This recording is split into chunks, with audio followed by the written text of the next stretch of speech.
Hanagi Chief Minister N. Biren Luchingba Langak Amuk Hana Thmbinaba Ayiba Cherol Thakhre Manipur ki Chief Minister Oiramba Nongtomam Birena CM Pham Thadokra Matung Luchingba ma khanba ngamdabana maram oraka President rule thamliba lokthoknaga amukana Nongtomam Birena Luchingba Langak ama thamnaba Manipur Naga Area Development Committee na Union Home Ministry Amit Sad Ayiba Cherol Thakhre Committee asiki President M. Ningpam Amadi General Secretary D. Kame Anina Quick Pidon Pisan Kiba Cherol Adi Matukina Maniputa House Toliba Irang Asiki Kudong Chaba Lauraga Nongtomam Biren and Luchin Kiba Legak Aduda Yauba elected politician Karana Mahapu Chingtanaba Honaki Legak Madunga Jarang Batokana Mahapu resign town on demand Toki Madugi Matuk Ina Nongtomam Biren and Manipur Miam Gidamak Yaifanaba Mahaki from Tadoki Adamuinamak Minister MLS in America Luchingba Putopangam Kidabana Manipura President rule Tamakibani Naga Furuki MLA Minister Amadi Miamna Manipur Hajik Oiriba Pium Asida Nongtomam Biren was Sawali Haraduna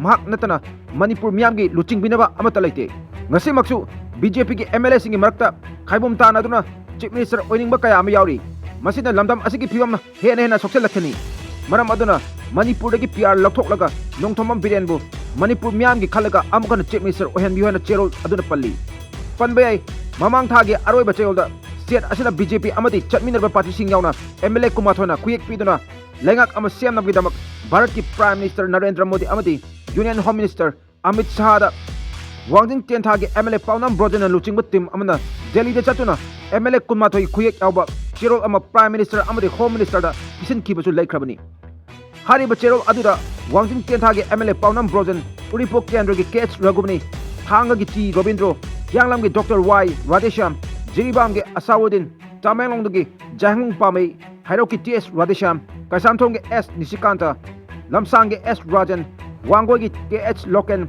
Karongi K. Kumusha, Katrigao Sek Nuro Hasan, Mang Infal K. Robindro, Sinjamagi Y. Kamchan, Wankagi T.H. Arun Kumar, Pungyagi K. Lesio, Tangwaban K.H. Jaikishan, Nauya Pakangapagi SKB, Maudigi, Losi Deko Amadi, Ukul Rai Mubana, Prime Minister Amadi Home Minister da Ayiba Cherol Pisinuna Apama Kudima Kang Kabanina Atu Matamgi Manunga Anoba Luchingbamba Kan Magaloina Manipuri Governor Ajay Kumar Valada Langak Sepnaba Wafam Pukalagani Hanasu Wafam Dairabani